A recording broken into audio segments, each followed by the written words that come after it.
By the way, the 7th house can be connected with foreign lands, and the 8th house can be connected with foreign lands. And this is ruled by Mercury and Venus. And where are Mercury and Venus? They're in the 4th house of parents. So her parents were Russian Jewish immigrants. Let's look at the timing of events. She was born in a Mercury main period, lasted the first 7 years of her life. Mercury is communications, intellect. It is with Venus, entertainment, music, theater. 7 years of Ketu from the age of 7 to 13 in the 8th house. Maybe some health issues or something, mental tension.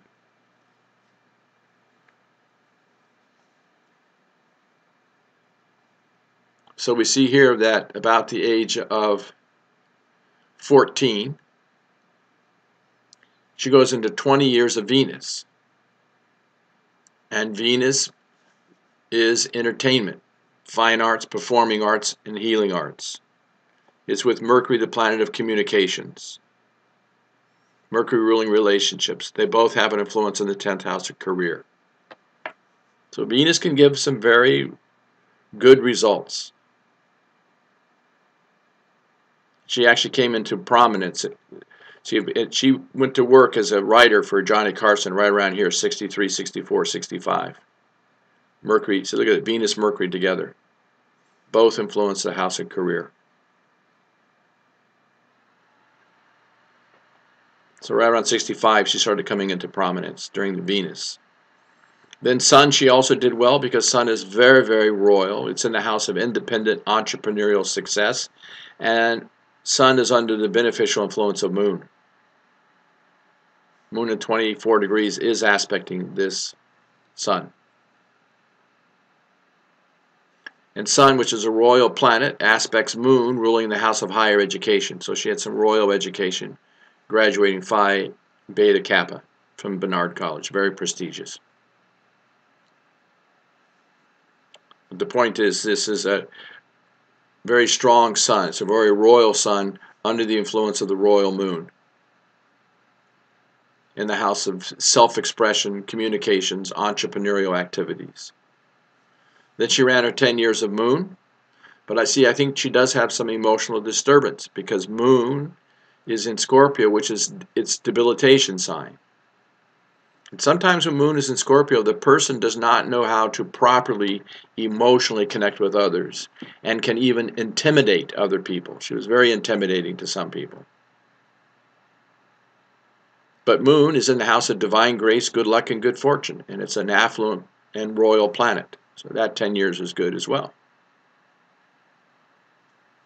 Here she ran her 7 years of Mars. Mars can give a kingdom, and it rules the house of wealth and status. But it's also the house of speech, and it's in the house of conflict. But notice, Mars ruling speech is only 1 degree from Jupiter ruling career. So there's another big connection with her career in public speaking. But it's in the house of conflict. Then she ran 18 years of Rahu. Rahu is in the 12th house of foreign lands and long-distance journeys. But it aspects Mercury and Venus, so it gives still more speech and more entertainment. It's ruled by Saturn in the house of income. Then this is where she is now, or this is what happened. She went into Jupiter about 6 years ago, 6.5 years ago. Jupiter's in the house of health issues. It's with Mars ruling the 2nd house of speech.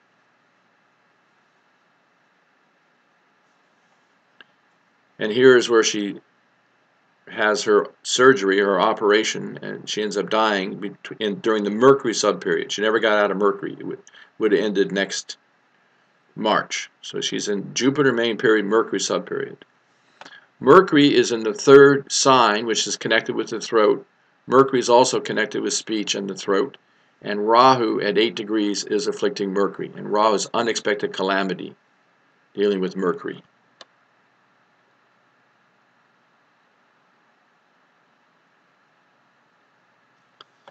Let's take a look at the transits in general. So this is her chart and where the planets were on the date of birth. This is her chart and where the planets are today, recently.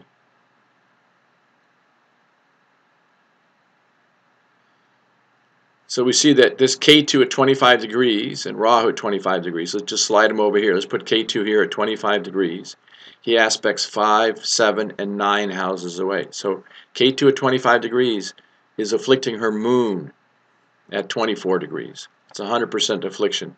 And that was not going away. That's for all of